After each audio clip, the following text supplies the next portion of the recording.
कहानी बहुत ही पुरानी है। बंगाल में एक सौदागर रहता था जिसका व्यापार दूर दूर तक फैला हुआ था। सौदागर के पास 12 समुद्र के जहाज थे। इन समुद्री जहाजों पर वे अपना माल लाद कर दूसरे देशों में बेचने के लिए भेजा करता था, जिसकी उसे अच्छी कीमत मिल जाया करती थी। सौदागर की जिंदगी बहुत ही अच्छी चल रही थी, लेकिन किस्मत को शायद यह मंजूर नहीं था और सौदागर के बुरे दिन शुरू हो गए। सौदागर की पत्नी अचानक बीमार हो गई और बीमारी से उसकी मौत हो गई। सौदागर के सारे समुद्री जहाज एक एक करके डूब गए। उन जहाजों पर जो माल लदा हुआ था वह भी डूब गया और सौदागर बेचारा पैसे पैसे का मोहताज हो गया। सौदागर के दोस्तों ने जब उसका यह बुरा हाल देखा तो सौदागर का साथ छोड़ दिया। कहते हैं ना, मुसीबत में तो परछाई भी साथ छोड़ देती है। यही हाल उस बेचारे सौदागर का हुआ। बेचारा सौदागर अब क्या करता। नगर को छोड़कर वह एक छोटे से गांव में बस गया। सौदागर की 3 बेटियां थी। उसने एक दिन अपनी तीनों बेटियों को अपने पास बिठाया और कहने लगा, प्यारी बेटियों, हम पर मुसीबत का पहाड़ टूट पड़ा है। तुम देख ही रही हो कि नौकर चाकर तो अब है नहीं जो कामकाज करते। हमारी ये हालत देखकर वह भी साथ छोड़ गए हैं। अब तो खाना बनाना, साफ सफाई, यह सब काम तुम तीनों बहनों को मिलकर करने पड़ेंगे। दोनों बड़ी लड़कियों ने तो पिता की बात सुनकर त्योरियां चढ़ा ली और तुनकर बोली, बाबा, हमसे ये घर का काम काज होगा नहीं। लेकिन सौदागर की सबसे छोटी लड़की, जिसका नाम गुलाबी था, उसने अपने पिता को तसल्ली दी और कहने लगी, बाबा, आप अपना दिल छोटा ना करें, कोई फिक्र ना करें, मैं घर का सारा काम अपने आप संभाल लूंगी। अब हुआ यह कि सौदागर की दोनों बड़ी लड़कियां तो हाथ पर हाथ धरे बैठी रहती और सबसे छोटी लड़की गुलाबी घर का सारा काम किया करती। बेचारी कपड़े धोती, बर्तन मांजती और सबके लिए खाना बनाती और रात को थक कर चूर होकर सो जाती। इसी तरह से कई महीने बीत गए और फिर ईश्वर की मर्जी ऐसी हुई कि एक दिन सौदागर को खबर मिली कि उसके 3 जहाज डूबे नहीं थे, बल्कि समुद्र में जबरदस्त तूफान आने की वजह से वे सही समय पर नहीं पहुंच सके थे और भटक गए थे। लेकिन अब वह बंदरगाह पर लंगर डाले खड़े थे और उन जहाजों पर लाखों रुपए का सामान लदा हुआ था। सामान बहुत ही कीमती था। सौदागर ने जब ये खबर सुनी तो वह खुशी से फूला ना समाया। उसने ये खबर अपनी तीनों बेटियों को बताई और कहने लगा, प्यारी बेटियों, ईश्वर ने हमारी मुसीबत के दिन खत्म कर दिए हैं। मैं अब शहर जा रहा हूँ। बताओ, वहाँ से तुम्हारे लिए क्या उपहार लेकर आऊं? बड़ी लड़की ने कहा, पिताजी, मेरे लिए सोने का एक खूबसूरत हार लेकर आइएगा जिसमें मोती जड़े हों। मंजली बेटी बोली, पिताजी, मुझे तो नीले रंग की रेशमी साड़ी ला दीजिएगा जिस पर सफेद सितारों का काम हुआ हो। सौदागर की सबसे छोटी लड़की गुलाबी ने कहा, पिताजी, मुझे तो इस बात की खुशी है कि ईश्वर ने हमारे 3 जहाज डूबने से बचा लिए और वे सामान समेत हमें वापस मिल गए। बस आप सकुशल वापस घर आ जाएं और मुझे कुछ नहीं चाहिए। लेकिन सौदागर ने बेटी को प्यार करते हुए कहा, नहीं बेटी, तुम कुछ तो मंगवाओ।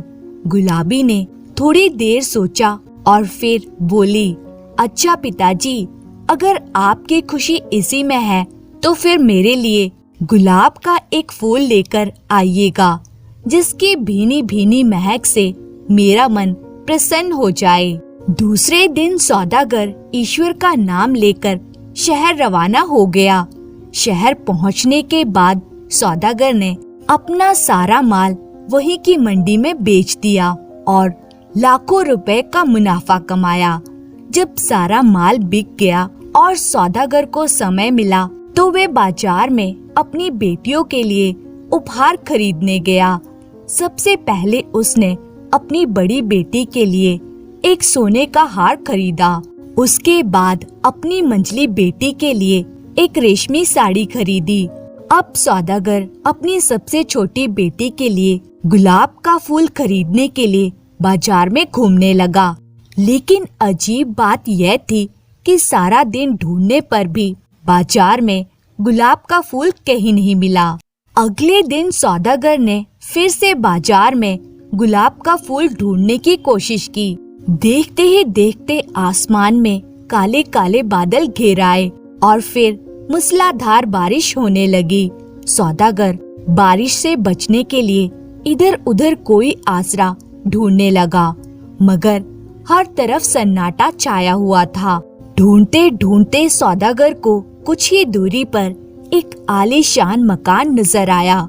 सौदागर भागता हुआ वहां पहुंच गया। वह मकान इतना ऊंचा था कि मानो आसमान से बातें करता था। बारिश से बचने के लिए सौदागर इस मकान में दाखिल हो गया। सौदागर जब मकान के अंदर पहुंचा तो क्या देखता है कि एक बहुत बड़े कमरे में बहुत ही कीमती कालीन बिछी हुई है और कई पलंग भी पड़े हुए थे। सौदागर वहां आराम से बैठ गया और सोचने लगा, लगता है ये किसी राजा का महल है। करीब 1 घंटा सौदागर वहां पर बैठा रहा, लेकिन बारिश थी कि थमने का नाम ही नहीं ले रही थी। अब सौदागर को भूख भी सताने लगी थी। अचानक वह क्या देखता है कि उसके सामने एक मेज पर कई तरह के पकवान सजे हुए थे। उन पकवानों की खुशबू से सौदागर की भूख और भी तेज हो गई। बस फिर क्या था, सौदागर ने पेट भरकर खाना खाया और ईश्वर का ध्यान किया। इतने में बारिश बंद हो चुकी थी। अब सौदागर उठा और सोचने लगा कि अगर मकान का मालिक मिल जाता तो वह उसका धन्यवाद करता। सौदागर ने मकान का कोना कोना छान मारा, लेकिन उसे वहां पर कोई आदमी तो क्या, कोई पक्षी भी नहीं मिला। इस बात पर वह बड़ा ही हैरान हुआ। आखिर वह निराश होकर बाहर निकलने के लिए दरवाजे की ओर बढ़ा ही था कि दरवाजे के दाईं तरफ उसने देखा कि एक बगीचा लगा हुआ था जिसमें तरह तरह के फूल खिले हुए थे और एक जगह गुलाब के फूल भी लगे हुए थे। सौदागर गुलाब के फूलों को देखकर खुशी से उछल पड़ा और वह लपक कर वहां पहुंच गया। अभी वह गुलाब का फूल तोड़ने ही वाला था कि तभी उसके पांव के नजदीक एक सांप फुंकारता हुआ दिखाई दिया और वह आदमी की आवाज में बोलने लगा, क्यों भाई सौदागर, भलाई का बदला तुम बुराई से दे रहे हो। मैंने तो तुम्हारे लिए अपने महल के दरवाजे खोल दिए और तुम्हें इस तूफानी बारिश में आसरा दिया। तुम्हें भूख लगी तो खाना खिलाया, हर तरह का आराम पहुंचाया और अब जाते हुए तुम मेरे फूल तोड़कर ले जाना चाहते हो। सौदागर घबरा गया कि एक सांप मनुष्य की बोली कैसे बोल सकता है। उसने घबराकर जवाब दिया, नहीं नहीं नागराज, ऐसी बात नहीं है। मैंने तो मकान के मालिक को बहुत तलाश किया, सारे कमरे छान मारे थे, लेकिन मुझे यहाँ पर कोई नहीं मिला। मुझे तो अपनी छोटी बेटी के लिए सिर्फ एक गुलाब का फूल चाहिए, अगर आप दे दें तो। नागराज ने सौदागर की बात काटते हुए फुंकार कर जवाब दिया, बस भाई सौदागर, अब ज्यादा बढ़ चढ़कर बातें मत बनाओ। मैं जानता हूँ कि तुम्हारी 3 बेटियां हैं और सबसे छोटी लड़की ने तुम्हें गुलाब का फूल लाने के लिए कहा है। तुम अपनी सबसे छोटी बेटी को मेरे पास लेकर आओ। वह अब मेरे साथ इस महल में रहेगी। मैं यहाँ पर अकेला रहता हूँ और उसके आने से मेरा अकेलापन दूर हो जाएगा। तुम यह ना समझना कि यहाँ से जाने के बाद मुझसे बच जाओगे। मैं तुमको 10 दिन की मोहलत देता हूँ। अच्छी तरह से सोच समझ लो। 10वें दिन अगर लड़की यहाँ पर ना पहुँची तो मैं खुद तुम्हारे घर पहुँच जाऊंगा और तुम्हें और तुम्हारी बेटियों को डसकर खत्म कर दूंगा। इसलिए भागने की कोशिश तो बिल्कुल भी मत करना, क्योंकि तुम भागकर जहाँ भी जाओगे मैं तुम्हारे पीछे पीछे वहाँ पहुँच जाऊंगा। बेचारा सौदागर नागराज की बात सुनकर हक्का बक्का रह गया और रोता पीटता वहाँ से अपने गांव रवाना हो गया। वह शाम तक अपने घर पहुँच गया। घर पहुँचने के बाद उसने अपनी दोनों बड़ी बेटियों को सोने का हार और रेशम की साड़ी दे दी। उसके बाद वह गुलाबी की तरफ देखकर रोने लगा। गुलाबी ने पूछा, बाबा क्या बात है, आप रोते क्यों हैं? बेचारे सौदागर ने नागराज का सारा किस्सा उसे सुनाया। पूरी बात सुनते ही गुलाबी की बहनों ने गुलाबी को कोसना शुरू कर दिया। कहने लगी, और फरमाइश करो गुलाब के फूल की। हमारी तरह तुम भी सोने का हार या साड़ी मंगवा लेती तो फिर यह मुसीबत हम पर ना पड़ती। अब क्या होगा? इधर गुलाबी ने अपने पिता को तसल्ली देते हुए कहा, बाबा आप बिल्कुल भी चिंता ना करें। आप मुझे नागराज के पास छोड़ आएं। ऐसा ना हो कि मोहलत पूरी होने के बाद नागराज यहाँ पर आ जाए, आपको और मेरी बहनों को डस ले। मैं अपनी बहनों और अपने पिता की जान गंवाना नहीं चाहती। सौदागर ने कहा, बेटी मैं कैसे तुझे वहाँ पर छोड़ आऊं? अगर तुझे कुछ हो गया तो मैं क्या करूँगा? तुझे एक सांप के हवाले कैसे कर सकता हूँ? गुलाबी ने अपने पिता को तसल्ली दी और कहा, बाबा जाको राखे साइयां मार सके ना कोई। मैंने नागराज का क्या बिगाड़ा है जो वह मुझे नुकसान पहुँचाएगा। इसके बाद 8वें दिन सौदागर ने अपनी बेटी को अपने साथ लिया और शहर की तरफ चल पड़ा। शाम तक वह नागराज के महल में जा पहुँचे। नागराज ने जब सौदागर को देखा तो कहने लगा, भाई सौदागर तुमने अच्छा किया जो अपनी बेटी को मेरे पास ले आए। अब तुम वापस चले जाओ और कोई चिंता मत करना। गुलाबी को यहाँ पर कोई तकलीफ नहीं होगी। मैं इसे बहुत ही अच्छे से रखूंगा। सौदागर ने अपनी बेटी गुलाबी को अपने गले से लगाया और रोता रोता अपने गांव की तरफ लौट गया। लेकिन उसे अपनी बेटी का इतना दुख लगा कि घर पहुंचते ही वह बीमार पड़ गया।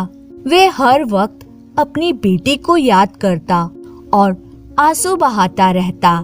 दिल ही दिल में वह दुखी होता रहता। दूसरी तरफ गुलाबी सांप के महल में अच्छे से अच्छा खाती, अच्छे से अच्छा पहनती और अच्छी अच्छी कहानियां सुनाकर नागराज का दिल बहलाती। जब शाम हो जाती तो नागराज धीरे धीरे गुलाबी के पास आता और कहता, गुलाबी तुम मुझसे शादी कर लो। लेकिन गुलाबी घबराते हुए कहती, नागराज मैं डरती हूँ, मुझे तुमसे भय लगता है। यह सुनकर नागराज उदास हो जाता और चुपचाप वहाँ से चला जाता। इसी तरह से कई दिन बीत गए। बेचारी गुलाबी को अब अपने पिता की बहुत ही याद आने लगी। अपने पिता की याद में वह उदास रहने लगी। जब नागराज ने गुलाबी की यह हालत देखी तो उसने गुलाबी से पूछा, गुलाबी आखिर बात क्या है? तुम इतनी उदास क्यों हो? मुझे तुम्हारी उदासी अच्छी नहीं लगती। तब गुलाबी ने कहा, नागराज वैसे तो मुझे यहाँ पर किसी बात की कोई कमी नहीं है, लेकिन मुझे अपने बूढ़े पिता की बहुत ही याद आ रही है। ना जाने वे किस हाल में होंगे। कितना अच्छा होगा अगर मैं एक बार उनसे मिल सकूं। नागराज ने कहा, इसमें कौन सी बड़ी बात है? तुम चाहती हो तो मैं तुम्हें तुम्हारे पिता से मिलने की इजाजत दे सकता हूँ। तुम कल ही अपने पिता के घर चली जाओ और जल्दी वापस आ जाना। लेकिन याद रखना, अगर तुमने कोई चालाकी की तो मुझसे बुरा कोई ना होगा। गुलाबी ने कहा, ठीक है नागराज। और फिर गुलाबी अगले दिन अपने पिता के घर चली गई। जब वे अपने पिता के घर पहुंची तो यह देखकर कि उसके पिता बहुत ही बीमार हैं, गुलाबी को बहुत ही दुख हुआ। बेटी को घर में देखकर सौदागर बहुत ही प्रसन्न हुआ और उसने बेटी को गले से लगा लिया। कहने लगा, अब तो मैं बिल्कुल ठीक हो जाऊंगा क्योंकि मेरी बेटी गुलाबी आ गई है। और फिर हुआ भी ऐसा ही। गुलाबी ने अपने पिता की इतनी सेवा की कि कुछ ही दिनों में वे बिल्कुल स्वस्थ हो गया और बिस्तर से उठकर अपने काम काज करने लगा। एक दिन सौदागर ने अपनी बेटी से पूछा, बेटी, नागराज के महल में तुम्हारे साथ क्या बीत रहा है?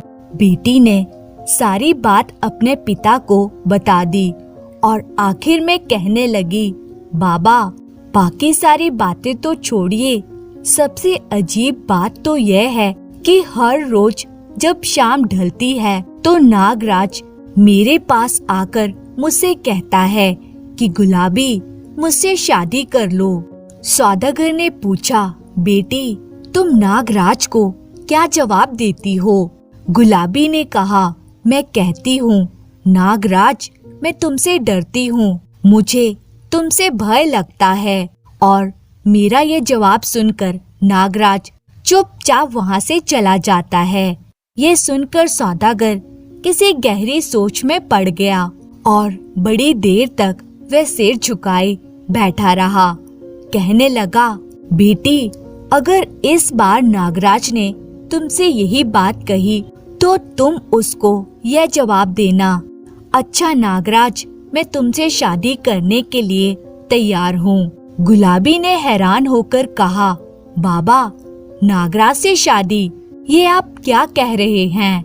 वे भला एक सांप है और मैं एक इंसान हूँ। मैं भला एक सांप से शादी कैसे कर सकती हूँ?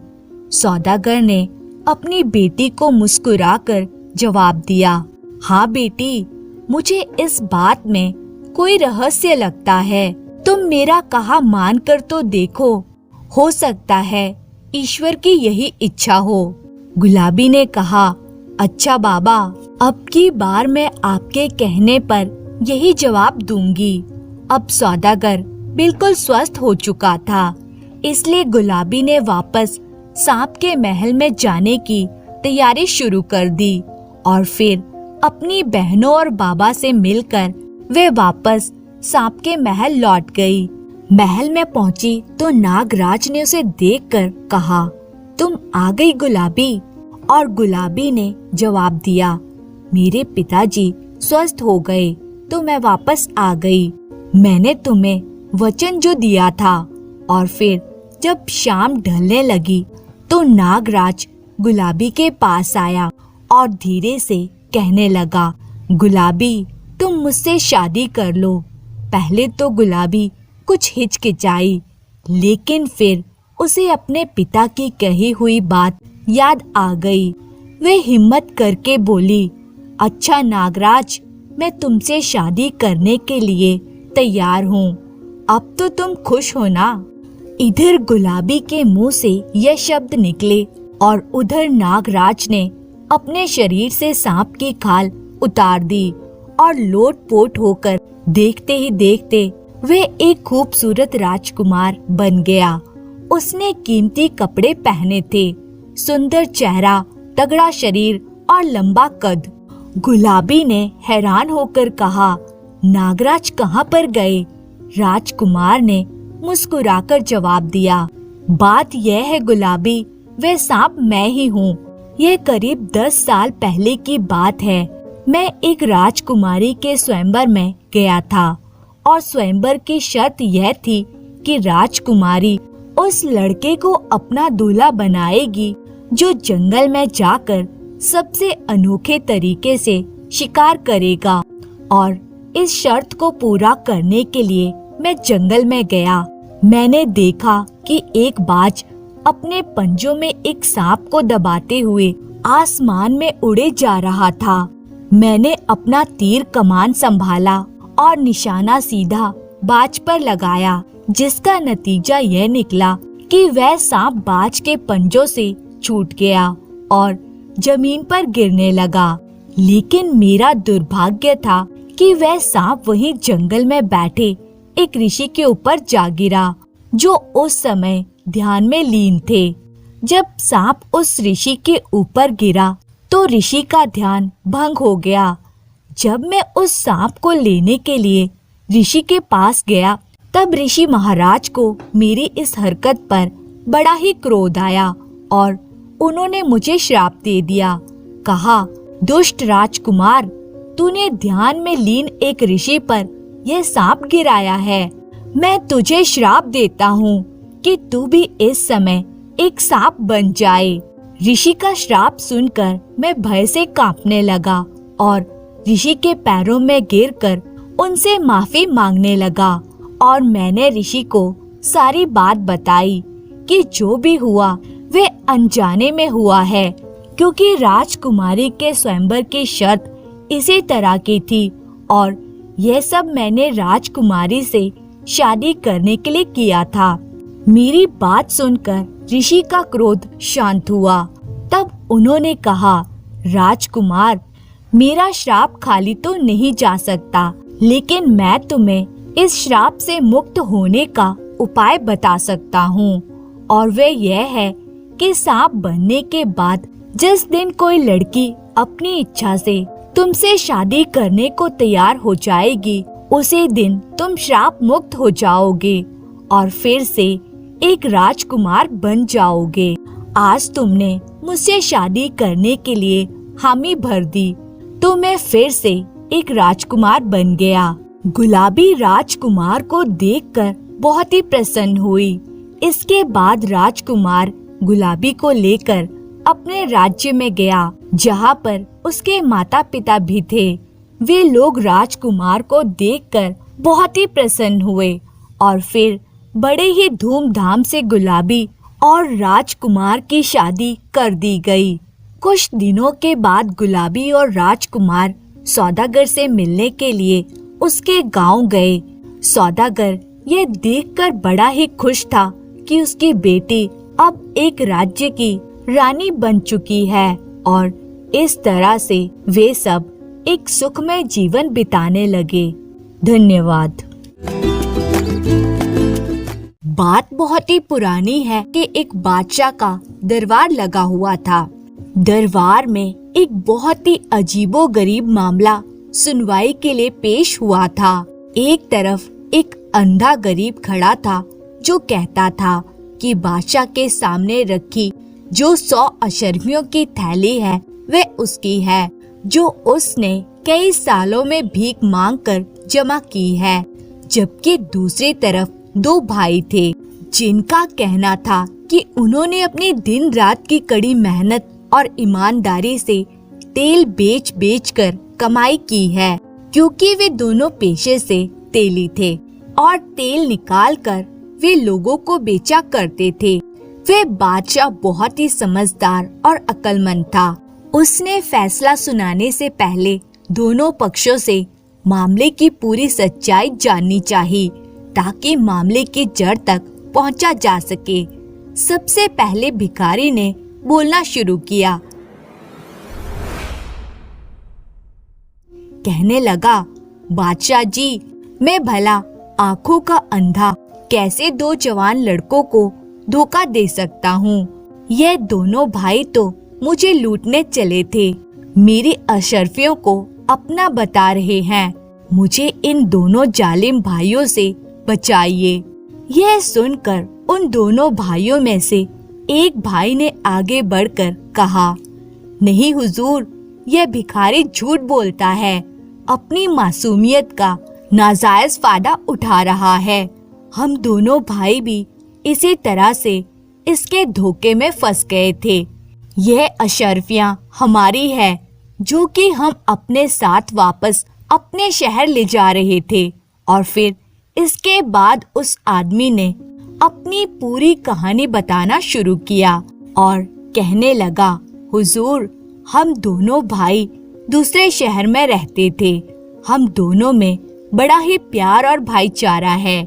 हम दोनों हर काम मिलजुल कर करते हैं, लेकिन हमारी आर्थिक स्थिति दिन प्रतिदिन खराब होती जा रही थी।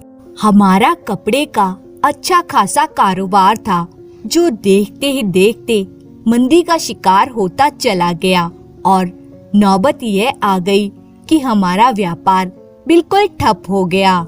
इसलिए हमें अपना कारोबार बंद करना पड़ गया। अब हम दोनों भाई अपने गुजर बसर के लिए मजदूरी का काम करने लगे। हम दोनों जो कुछ भी कमाते उससे हमारे दिन का गुजारा बड़ी ही मुश्किल से निकलता था। अब उन परिस्थितियों में भी हमें जिंदगी गुजारते हुए 6 माह बीत चुके थे और अब हमारे सब्र की सीमा टूट चुकी थी।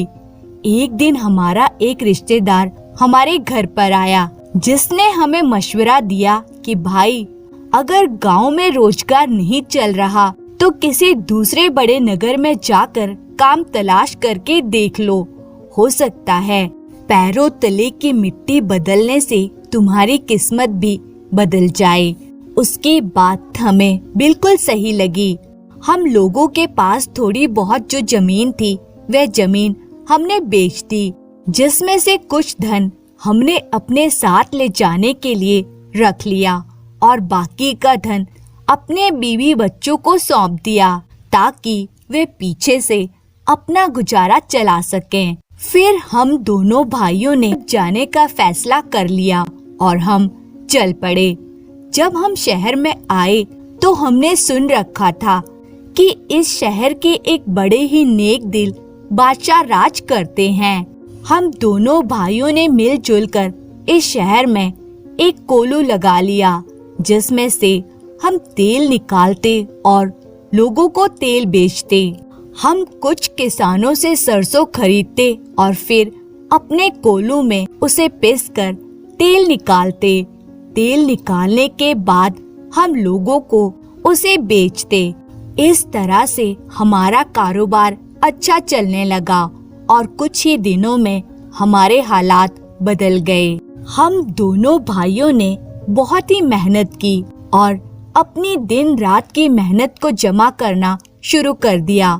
हमें अच्छी कमाई करते हुए काफी वक्त हो चुका था, इसलिए हमने सोचा क्यों ना अपने शहर वापस लौटा जाए, ताकि हम अपने परिवार को अब तक की कमाई को सौंप सकें और इस तरह से अपने परिवार से मिलना भी हो जाएगा।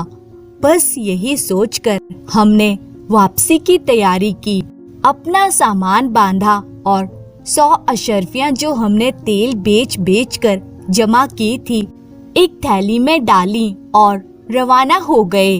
हम चलते जा रहे थे कि तभी हम शहर के बीचों बीच एक बड़े से बाग के पास पहुँचे। तभी हमारे कानों में एक भिखारी की आवाज पहुँची। यह भिखारी बड़ी अजीब बात कह रहा था। कहता था, है कोई गरीब की मदद करने वाला? अरे, कोई इस अंधे गरीब के हाथ पर एक सिक्का ही दे दे। मैं बस अपने हाथ पर एक सिक्का रखकर देखना चाहता हूँ। हाय मेरी किस्मत, जब मैं तंदुरुस्त था तो कैसे मेरे घर में पैसों की रेल पेल थी।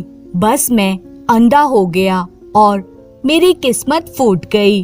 अब मैं भीख मांगने पर मजबूर हो गया हूँ। हम उस अंधे गरीब की यह बात सुनकर उसके पास चले गए। मेरे भाई ने उससे पूछा कि तुम यह कैसी फरियाद कर रहे हो?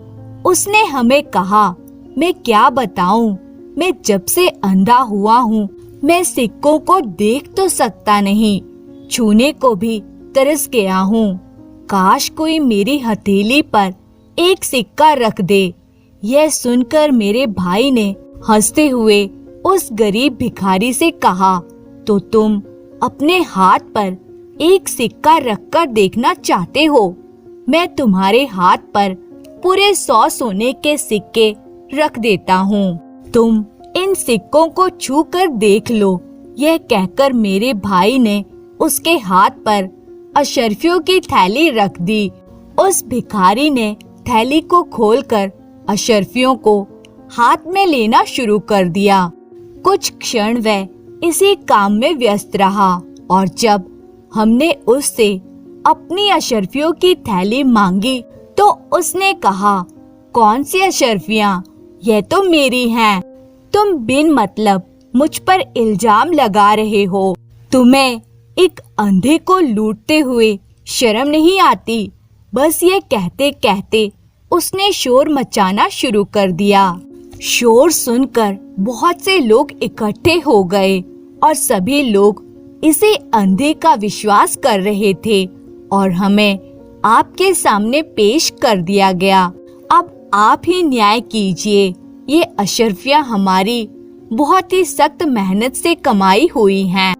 बादशाह दोनों की बात सुनकर कुछ देर चुप रहा। फिर उसने अपने नौकरों से कहा, दरबार में एक बड़ी कढ़ाई में पानी भरकर उसे तेज गरम किया जाए और उसमें ये अशर्फियां उड़ेल दी जाए। और फिर ऐसा ही किया गया।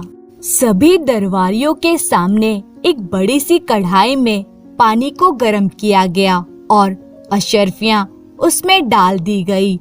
दरबार में मौजूद सभी लोग हैरान थे कि ना जाने बादशाह क्या करने वाला है। बादशाह अपनी जगह से उठा और गरम कढ़ाई को देखने लगा जिसमें अशर्फियां डाल दी गई थी। कुछ देर तक वे वहां पर खड़ा रहा और कुछ सोचता रहा। फिर उसने फैसला सुना दिया, यह 100 अशर्फियां इन दोनों भाइयों की है, इसलिए अशर्फियां इन दोनों भाइयों को दे दी जाए। और क्योंकि इस भिखारी ने धोखा देने की कोशिश की है तो इसे कैद में डाल दिया जाए। लेकिन इसके अंधे होने के कारण मुझे इस पर कुछ दया आती है, इसलिए मेरा आदेश है कि इसे धक्के मारकर महल से निकाल दिया जाए और इसे देश निकाले की सजा दी जाती है। और साथ ही साथ में दोनों भाइयों को यह हिदायत भी दी जाती है कि आगे से वह अपना धन किसी भी ऐसे आदमी को ना सौंपे जिसे वह जानते ना हो। बादशाह का फैसला सुनकर सभी दरबारी हैरान रह गए। दूसरी तरफ वे दोनों भाई बहुत ही खुश थे और फिर उनकी अशर्फियों की थैली उनके हवाले कर दी गई, जबकि उस भिखारी को देश निकाला दे दिया गया। सभी दरबारी ये सोच रहे थे कि बादशाह ने ये फैसला कैसे किया। दरबारियों ने बादशाह से ये सवाल पूछा कि बादशाह सलामत, आपने ये कैसे जाना कि ये अशर्फियां इन दोनों भाइयों की है, अंधे गरीब की नहीं है?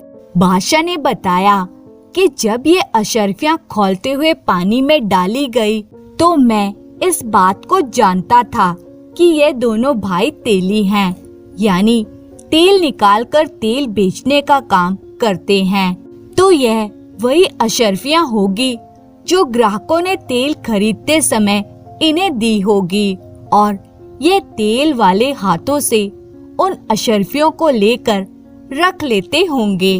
जब ये अशर्फियां खौलते हुए पानी में डाली गई तो कुछ ही समय में मैंने देखा कि पानी के ऊपर की सतह पर चिकनाई आ चुकी थी, जो कि तेल वाले हाथों की वजह से इन अशर्फियों पर लगी हुई थी और अब वे गर्म होने की वजह से तेल की चिकनाहट ऊपर आ गई थी। अब अगर इत्तेफाक से एक आधी अशर्फी चिकनी होती तो कोई बात नहीं थी, लेकिन क्योंकि यह वे सिक्के थे जो ये अपने ग्राहकों से तेल बेचते हुए वसूल करते थे, इसलिए उनके हाथों से तेल सभी अशर्फियों पर लग जाता था, जो कि मुझे गर्म पानी की वजह से नजर आ गई। बस इसी तरह से मुझे पता चल गया कि यह अशर्फियां इन दोनों भाइयों की है, जो इन्होंने तेल बेचकर जमा की है। और इस तरह से बादशाह ने बहुत ही सही न्याय किया। पूरा दरबार और राज्य के लोग भी बादशाह की इस समझदारी की प्रशंसा कर उठे। धन्यवाद। नई नवेली बहू पीहू को आए हुए अभी महीना भर भी नहीं हुआ था, पर पता नहीं क्यों उसके चेहरे पर नूर नहीं आता था। शायद किसी बात से नाराज है, हर पल यही प्रतीत होता था। सास कौशल्या जी ने कई बार पूछने की कोशिश की, पर हर बार पीहू टाल जाती थी। कौशल्या जी भी यही सोचती रह जाती थी, क्या पता अभी अभी शादी हुई है, नए घर में मन लगने में भी वक्त लगता है, इसलिए शायद बहुत ज्यादा बोल नहीं पा रही है और चुप रहती है। एक दिन अचानक बिन बताए ही पीहू को लेने उसका भाई आ गया। अभी नई नई शादी हुई थी, इस कारण से कौशल्या जी ने भी मना नहीं किया। बहू के जाने के बाद कौशल्या जी ने अपने बेटे ओम से कहा, बेटा क्या बात है, बहू बहुत चुप चुप ही रहती है और चेहरे से भी लगता है जैसे कोई नाराजगी हो, कोई बात है क्या? पता नहीं मम्मी, मुझे तो ऐसा कुछ नहीं लगता, ओम ने जवाब दिया।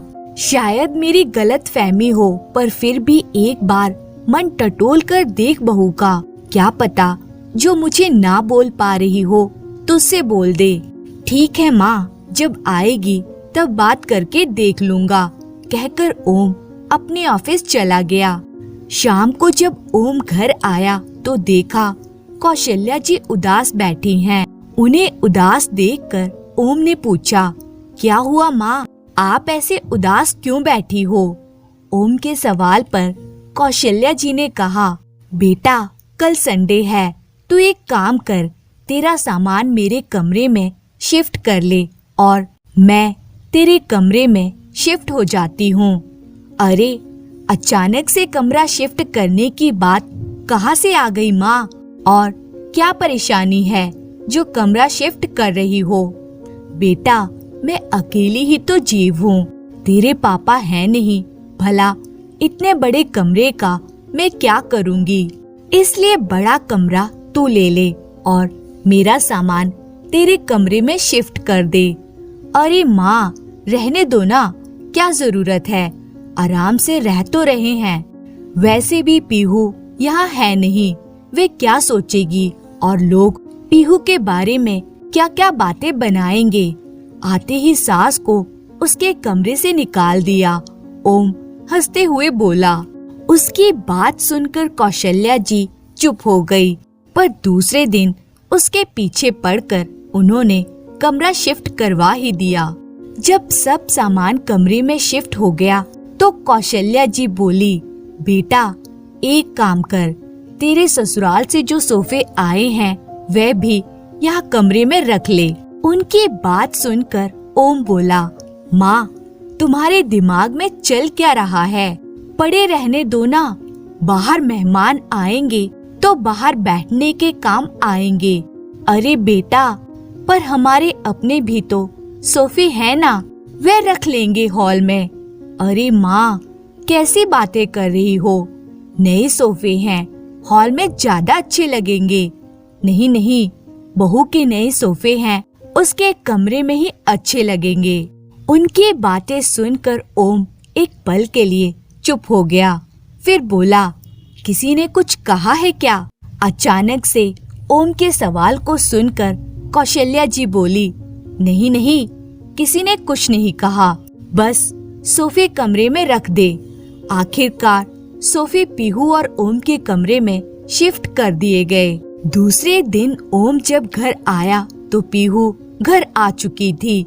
ओम को बड़ी हैरानी हुई क्योंकि पीहू का अभी कुछ दिन आने का बिल्कुल भी मूड नहीं था।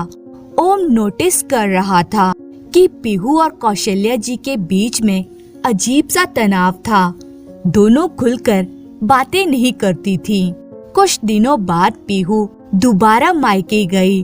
उस दिन भी ओम जब शाम को घर लौटा तो कौशल्या जी चुपचाप उदास बैठी हुई थी।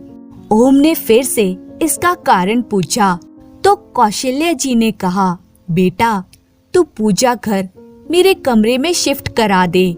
कम से कम मैं सुबह पूजा करूं तो तुम लोगों को डिस्टर्ब ना हो। अरे माँ, तुम्हें किसने कहा कि हमें सुबह डिस्टर्ब होता है? उसकी बातें सुनते ही कौशल्या जी एकदम से हड़बड़ा गई। अरे वह किसी ने कहा नहीं, पर मुझे दिखता नहीं है क्या? तुम लोग भी डिस्टर्ब होते होंगे। बस तू तो पूजा घर मेरे कमरे में शिफ्ट करा दे। इससे पहले कि ओम कुछ पूछता, कौशल्या जी ऐसा कहकर रसोई में ओम के लिए चाय बनाने चली गई। अब ओम के मन में भी हलचल सी होने लगी थी। आखिर कुछ तो है। जब भी पीहू मायके जाती है तभी माँ ये अजीब सी जिद क्यों करती हैं? पहले कमरा और अब पूजा घर। जब पीहू घर पर होती है तब भी माँ और उसके बीच अजीब सा तनाव लगता है। कुछ तो बात है, पर माँ बता नहीं रही हैं। वहीं सोफे पर कौशल्या जी का फोन पड़ा हुआ था। ओम ने उठाकर चेक किया तो उसमें शाम को पीहू की मम्मी का फोन आया हुआ था। ओम को सच में अब तो कुछ गड़बड़ होने का एहसास होने लगा था। उसने दोबारा कौशल्या जी से पूछा भी, पर वे टाल गई। आखिरकार उनकी जिद के कारण ओम को पूजा घर भी उनके कमरे में शिफ्ट करना पड़ा।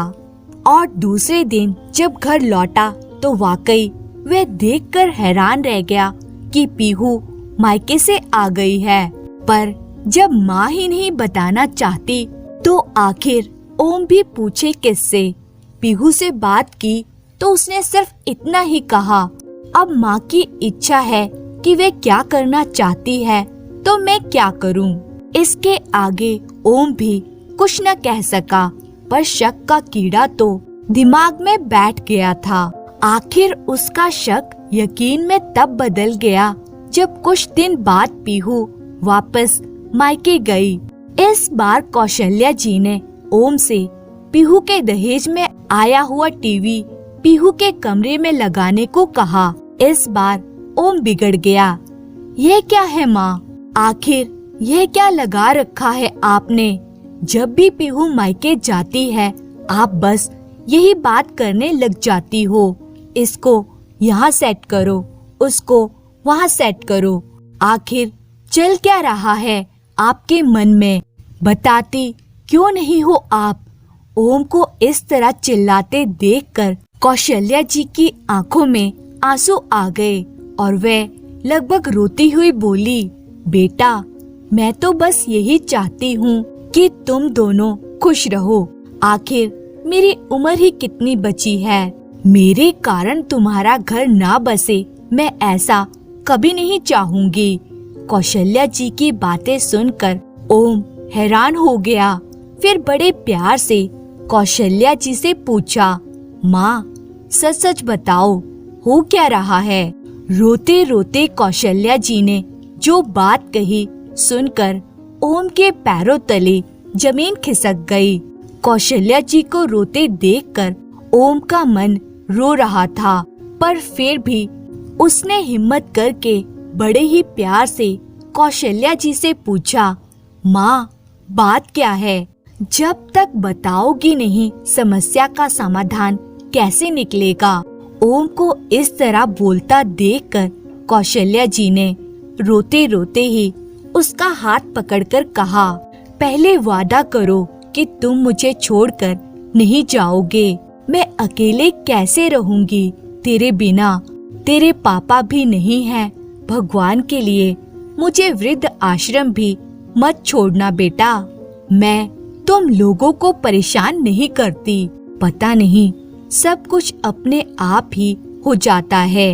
अरे माँ, आप भी कैसे कैसे बातें कर रही हो? जो भी है खुलकर बताओ और मैं आपको छोड़कर क्यों जाने लगा? मैं कहीं नहीं जा रहा हूँ आपको छोड़कर, आपके साथ ही रहूंगा। और आपको कौन कह रहा है कि मैं आपको वृद्ध आश्रम छोड़ने वाला हूँ? यह घर आपका है। जिस दिन आपको ऐसा लगे मुझे घर से निकाल देना। जब कौशल्या जी को ओम की बातों पर विश्वास हुआ तब कौशल्या जी ने बोलना शुरू किया। याद है तुम्हारी शादी के बाद जब पीहू का भाई उसे अचानक लेने आया था और वे मायके गई थी, तो मुझे तो यही लगा था कि उसके मायके वालों को उसकी याद आ रही है। लेकिन उसके जाने के बाद पीहू की माँ का फोन आया था। तब मुझे पता चला कि पीहू ने अपने भाई को फोन करके बुलाया था। समधन जी कह रही थी कि मैंने सारा दहेज अपनी बेटी और दामाद के इस्तेमाल के लिए दिया है, लेकिन आपने सारा सामान हॉल में रखवा दिया है। सिर्फ एक पलंग, अलमारी और ड्रेसिंग उनके कमरे में रखकर आपने अपने कर्तव्य की इतिश्री कर ली।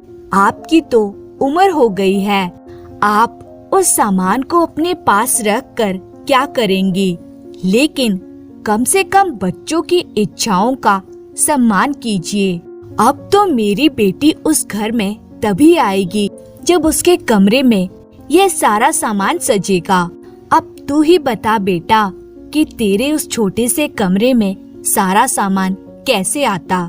इसलिए मैंने तुझे कहा कि मेरा सामान तेरे कमरे में शिफ्ट कर दे और तू मेरा कमरा ले ले, तो कम से कम बहू का दहेज का सामान तो आ ही जाएगा। लेकिन जब पीहू दूसरी बार मायके गई तब भी मुझे यही लगा कि उसे अपने माता पिता की याद आ रही है, लेकिन यह भी मेरी गलतफहमी ही साबित हुई। पीहू वहां पहुंची कि थोड़ी देर बाद ही उसकी माँ का फोन आ गया।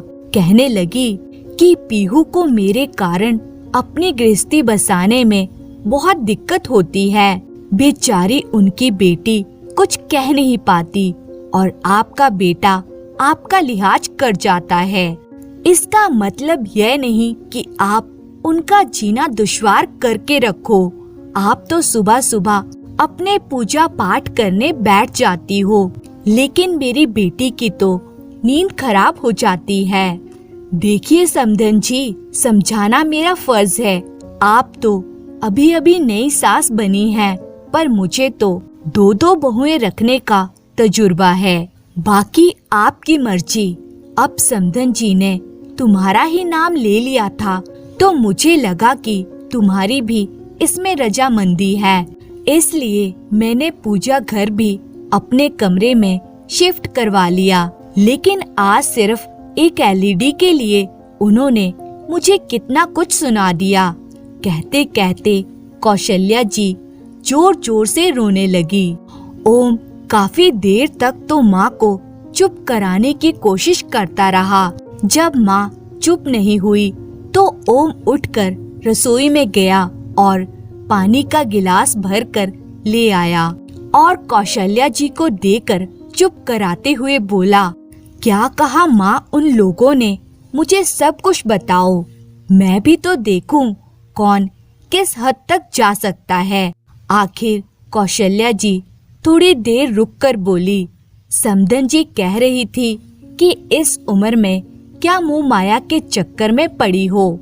मैंने एलईडी मेरी बेटी के दहेज में यह सोचकर दी थी कि मेरी बेटी और दामाद एलईडी पर अपने कमरे में आराम से मूवी देखेंगे। वे लोग तो इसका कोई फायदा उठा ही नहीं पाते। आपने तो एलईडी हॉल में लगवा दी। मेरी बेटी दामाद की मूवी की जगह इस पर आपके सत्संग चलते हैं। आपको कुछ समझ में नहीं आता कि उनकी भी जिंदगी है। अगर पानी सिर से ऊपर निकल गया तो कहीं ऐसा ना हो कि बेटा और बहू आपको छोड़कर अपना बंदोबस्त कहीं और कर लें या फिर आपको वृद्धाश्रम ही छोड़ आएं। गलती सारी आपकी होगी, लेकिन बदनाम मेरी बेटी हो जाएगी। अब तू ही बता बेटा, मैंने उस समय भी तुझे इतना कहा था कि एलईडी अपने कमरे में लगा ले, लेकिन तू ही नहीं माना। मेरी क्या गलती है? अब तो जब भी समदन जी का फोन आता है या पीहू मायके जाती है तो मुझे घबराहट सी होने लगती है कि अब क्या नया बखेड़ा होने वाला है। तेरे पापा के जाने के बाद मैंने बहुत संघर्ष करके तुझे पाला है। सोचा था पूरी जिंदगी संघर्ष करते हुए गई, कम से कम तेरी शादी के बाद सुकून के कुछ पल भी जी लूंगी।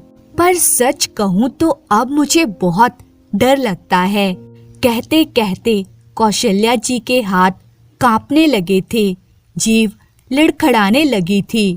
यह देखकर ओम को अपनी माँ पर तरस आ रहा था तो पीहू और उसकी माँ पर गुस्सा आ रहा था। क्या हालत कर दी है उन लोगों ने मेरी माँ की। जैसे तैसे अपने गुस्से को कंट्रोल कर ओम कौशल्या जी को हिम्मत देते हुए बोला, माँ, आपको मुझ पर बिल्कुल भी भरोसा नहीं था क्या? आपको शुरुआत में ही मुझे सब बातें बोल देनी चाहिए थी। बेवजह परेशान होती रही आप। अगर शुरुआत में ही आप बोल देती तो उसका हल भी तभी निकल जाता। नहीं बेटा, ऐसी बात नहीं है। जिस तरह से समदन बातें करती थी मुझे लगता था कि शायद इसमें तेरी भी रजामंदी है। एक दो बार सोचा भी कि तुझसे पूछ लूं, फिर लगा कि सामान शिफ्ट करने से ही सारी समस्या का हल निकल रहा है तो गलत क्या है। पर इस बार तो समदन जी कुछ ज्यादा ही बोल गई। कौशल्या जी ने अपनी तरफ से सफाई दी। वह अगर ज्यादा बोलती रही तो शायद आप मुझे कुछ बताती भी नहीं। पर कोई बात नहीं, देर से ही सही, आखिर पता तो चला कि हमारे साथ हो क्या रहा है। आप परेशान मत होना माँ, अब इसका निर्णय तो बहुत जल्दी ही करूँगा। ओम की बात सुनकर कौशल्या जी घबराते हुए बोली, नहीं नहीं बेटा, तू ऐसा कोई कदम मत उठाना जिससे कोई समस्या खड़ी हो। मेरे कारण तेरी गृहस्थी खराब हो, मैं बिल्कुल नहीं चाहूंगी। माँ, गृहस्थी किसी एक इंसान के भरोसे नहीं चलती। इसमें दो लोगों का बराबर योगदान होता है। पर यहाँ तुम्हारी बहू योगदान नहीं, बल्कि जो भाषा जानती है उसे उसी भाषा में समझाना पड़ेगा। विश्वास करो माँ, इस रिश्ते को सिर्फ एक मौका और दे रहा हूँ, नहीं तो जिस तरह का ये रिश्ता है ना, इसका टूट जाना ही बेहतर है। क्योंकि जिंदगी भर के दुख से एक बार का दुख बेहतर होता है। बस अपने बेटे पर विश्वास रखिए, कल का दिन कुछ अलग कहानी लेकर आएगा। दूसरे दिन जब कौशल्या जी उठी तो देखा ओम जाग चुका था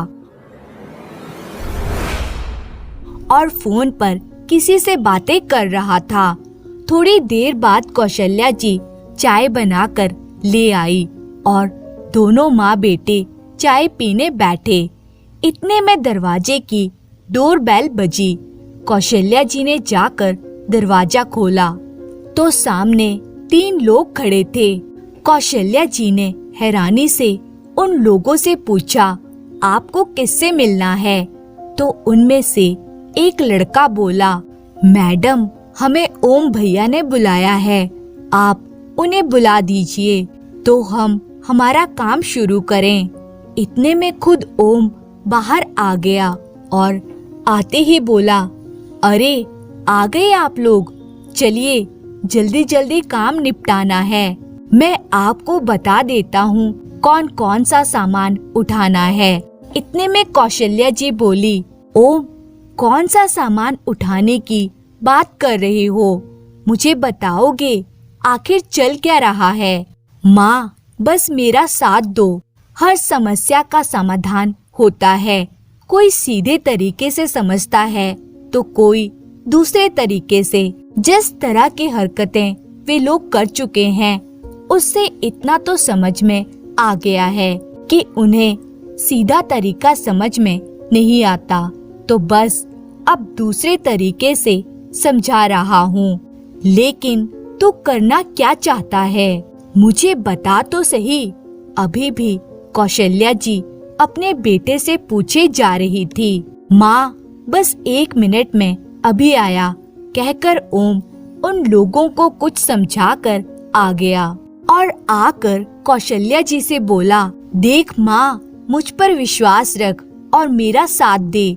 थोड़ा सख्त तो आपको भी बनना पड़ेगा। बस इतना विश्वास दिलाता हूँ कि गलत कुछ भी नहीं होगा। फिर ओम ने अपनी योजना माँ को समझाई। सुनकर कौशल्या जी बोली, सब ठीक तो होगा ना बेटा। अभी भी अपनी माँ को हैरान परेशान देख ओम बोला, अरे माँ, क्यों टेंशन ले रही हो, आर या पार, बस। अब क्या था, ओम अपनी योजना पर अमल करने लगा। 2 घंटे बाद ओम अपने ससुराल के दरवाजे पर था। जैसे ही उसने दरवाजा खटखटाया, बड़े साले साहब ने आकर दरवाजा खोला तो उस समय घर के लोग नाश्ता कर रहे थे। उसे घर आया देखकर सब लोग हैरान रह गए। पीहू की दोनों भाभी भी रसोई से निकलकर बाहर आ गई। खुद पीहू और उसकी माँ उसे वहाँ देखकर हैरान थी। इतने में ससुर जी बोले, अरे ओम जी, आज अचानक आप यहाँ, सब खैरियत तो है ना? हाँ हाँ पापा जी, आप फिक्र मत कीजिए, सब खैरियत है। इतने में बड़े भैया भी बोले, अरे खड़े खड़े सब देख क्या रहे हो, ओम जी आए हैं, उनके लिए भी चाय नाश्ता लगाओ। ओम ने बड़ी विनम्रता से हाथ जोड़कर कहा, नहीं भैया, मैं नाश्ता नहीं करूँगा, अभी मैं जल्दी में हूँ, ऑफिस भी जाना है, वो तो मैं ये सामान रखवाने आया था। ओम की बात सुनकर सब आश्चर्य से एक दूसरे की शक्ल देखने लगे। आखिर पीहू की माँ ने कहा, दामाद जी, कौन सा सामान रखने की बात कर रहे हैं आप? उनकी बात सुनकर ओम मुस्कुराया और बोला, वही जो बाहर ट्रक में है, ट्रक में। सब हैरान रह गए और फटाफट निकलकर बाहर आए। देखा तो ट्रक में वे सामान रखा था जो पीहू के मायके वालों ने उसे दहेज में दिया था। उस सामान को देखकर घर के सब लोग प्रश्नवाचक नजरों से एक दूसरे की तरफ देखने लगे। वहीं पीहू कभी अपनी माँ को तो कभी ओम को देख रही थी। आस पड़ोस के लोग वहाँ खड़े होकर बातें करने लगे। पीहू की मम्मी बोली, दामाद जी, यह क्या हरकत है? आप भला ये सामान लेकर यहाँ क्यों आए हैं? यहाँ ये सब लाने से पहले आपने एक बार भी नहीं सोचा कि हमारी क्या इज्जत रह जाएगी? देखिए, बाहर सब लोग खड़े होकर कैसी बातें कर रहे हैं। पीहू के पापा भी बोले, दामाद जी, ये सब क्या है? मुझे तो अभी भी कुछ समझ में नहीं आ रहा है। ओम हाथ जोड़कर समझाते हुए बोला, देखिए ससुर जी, यह दहेज आपकी बेटी का है जिसे आप लोगों ने दिया है, लेकिन वे घर तो मेरी माँ का है जो मेरे पिता ने बनवाया था। माँ ने साफ साफ कह दिया है कि या तो तुम अपना नया मकान खरीद लो या फिर जिसका दहेज है उसके घर पहुँचा दो। मेरे घर में दहेज के लिए कोई जगह नहीं है। आखिर जब से ये दहेज घर आया है, मेरा चैन और सुकून खो गया है। तभी बीच में पीहू की माँ बोली, आप कहना क्या चाहते हैं? साफ साफ कहिए। आखिर आपकी माँ को समस्या क्या है? ओम मुस्कुराकर बोला, बस यही सासू माँ कि अगर दहेज में आप मकान भी दे देती तो आपकी बेटी को थोड़ी सहूलियत हो जाती, उसे यूं परेशान नहीं होना पड़ता और उसे बार बार मायके आकर नहीं बैठना पड़ता। ओम की बात सुनकर ससुर जी, बड़े भैया सासू माँ को घूर कर देख रहे थे। वहाँ दोनों बहुओं की नजर भी सासू माँ पर ही टिकी थी। सासू माँ ने तो चुप रहना ही ठीक समझा। आखिर उनकी पोल जो खुल रही थी, वह भी बेटे बहू के सामने। उन्हें समझ में आ गया था कि ओम को सब पता चल चुका है और इस बार समदन जी भी थोड़ा सख्त हो गई है। लेकिन इतने में पीहू भी बोली, मेरे माता पिता की इज्जत की कोई परवाह नहीं थी जो आप उनका दिया हुआ दहेज का सामान यहाँ लेकर आ गए। यह भी नहीं सोचा कि मेरे माता पिता के दिल पर क्या बीतेगी। बैठकर भी तो बात की जा सकती थी ना।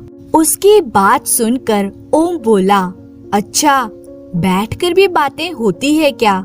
मुझे तो पता ही नहीं था, क्योंकि तुमने कभी हमसे बात ही नहीं की। जब भी कोई समस्या होती तो मायके आकर बैठ जाती थी। पीछे से सासू माँ फोन करके मेरी माँ को परेशान करती थी। यहाँ तक कि मेरी माँ को धमकी दे डाली कि उनकी बात नहीं मानी तो कल को बेटा बहू अलग हो जाएंगे या उनको वृद्ध आश्रम छोड़ आएंगे। तब तुम्हें मेरी माँ के बारे में ख्याल आया था। अब पीहू से भी कुछ कहते ना बना, पर अब घर में सबको पीहू और सासू माँ के बारे में पता चल चुका था। आखिर बेटी कैसी भी हो, आखिर है तो बेटी ही। एक पिता उसका घर टूटने कैसे दे सकता था? उसका घर ना टूटे इसलिए ससुर जी हाथ जोड़कर ओम से बोले, माफ करना दामाद जी, हमें तो लगता था कि हमारी बेटी हमसे खुशी खुशी मिलने आई है, वह भी आप लोगों की रजामंदी से। और आज तक जो हुआ सो हुआ, पर आज के बाद ऐसी कोई हरकत नहीं होगी जिसके कारण आपको या समदन जी को परेशान होना पड़े। अब आप हमारा थोड़ा सम्मान रख लीजिए। आप इस दहेज के सामान को यहाँ से रवाना कर दीजिए। अपने ससुर जी को हाथ जोड़े देखकर ओम ने उनके हाथ को अपने हाथ में लेकर कहा, माफ करना पापा जी, मैं यह सब करना नहीं चाहता था, पर जिस तरीके से कल मेरी माँ को मैंने रोते देखा, तब जाकर मैंने ये कदम उठाया। आखिरकार ससुर जी ने दहेज के ट्रक को वापस ओम के घर भिजवा दिया और खुद पीहू और अपनी पत्नी को लेकर उनके घर की तरफ रवाना हुए। वहां जाकर समदन जी से माफी मांगी और भविष्य में ऐसा नहीं होगा, ऐसा उनको आश्वासन दिया। धन्यवाद।